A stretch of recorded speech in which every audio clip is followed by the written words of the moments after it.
Lection 5. The manifestation of Jesus to the Maggi. Now, when Jesus was born in Bethlehem of Judea, in the days of Herod the king, behold, there came a certain Maggi men from the east to Jerusalem, who had purified themselves and tasted not of flesh nor of strong drink, that they might find the Christ whom they sought. And they said, Where is he that is born King of the Jews? For we in the east have seen his star, and are come to worship him. When Herod the king had heard these things, he was troubled, and all Jerusalem with him. And when he had gathered all the chief priests and scribes of the people together, he demanded of them where the Christ should be born. And they said unto him, Bethlehem of Judea, for thus it is written by the prophet, And thou, Bethlehem, in the land of Judea, art not the least among the princes of Judah, for out of thee shall come forth a governor that shall rule my people Israel. Then Herod, when he had privately called the Maggi, inquired of them diligently what time the star appeared. And he sent them to Bethlehem and said, Go and search diligently for the young child, and when you have found him, bring me word again, that I may come and worship him also. When they had heard the king, they departed, and lo, the star which the Maggi of the east saw, and the angel of the star went before them, till they came and stood over the place where the young child was, and the star had the appearance of 6 rays. And as they went on their way with their camels and asses laden with gifts, and were intent on the heaven seeking the child by the star, they forgot for a little their weary beasts, who had borne the burden and heat of the day, and were thirsty and fainting, and the star was hidden from their sight. In vain they stood and gazed, and looked one upon the other in their trouble. Then they bethought them of their camels and asses, and hastened to undo their burdens, that they may have rest.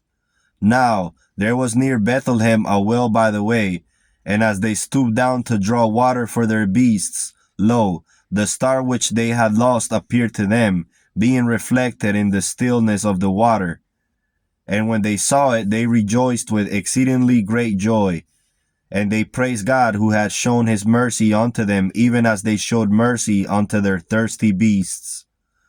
And when they were come into the house, they saw the young child with Mary his mother, and fell down, and worshipped him. And when they had opened their treasures, they presented unto him gifts, gold, and frankincense, and myrrh.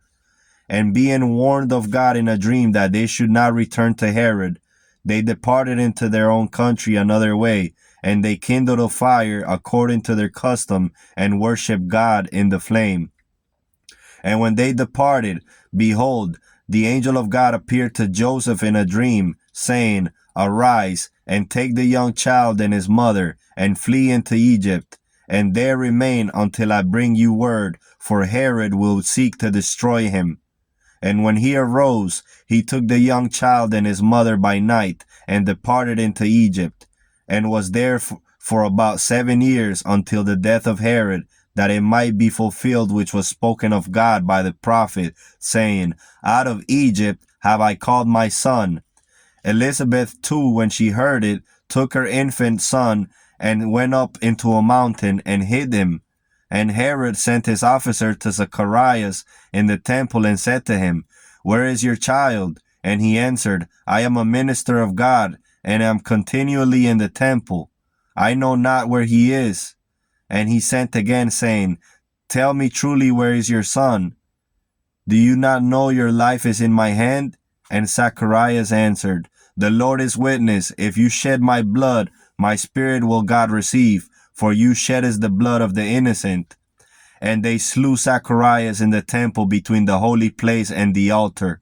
And the people knew it, for a voice was heard, Zacharias is slain, and his body shall not be washed out until the avenger shall come. And after a time the priest called lots, and the lot fell upon Simeon, and he filled his place. Then Herod, when he saw that he was mocked of the wise man, was exceedingly wroth, and sent forth, and slew all the children that were in Bethlehem, and in all the coasts thereof, from 2 years old and under, according to the time which he had diligently inquired of the wise men. Then was fulfilled that which was spoken by Jeremiah the prophet, saying, In Ramah was there a voice heard, lamentation and weeping, and great mourning, Rachel weeping for her children, and would not be comforted, because they are not. But when Herod was dead, behold, an angel of God appeared in a dream to Joseph in Egypt, saying, Arise, take the young child and his mother, and return into the land of Israel, for they are dead which sought the young child's life. And he arose, and took the young child and his mother, and came into the land of Israel. And they came and dwelt in a city called Nazareth, and he was called the Nazarene.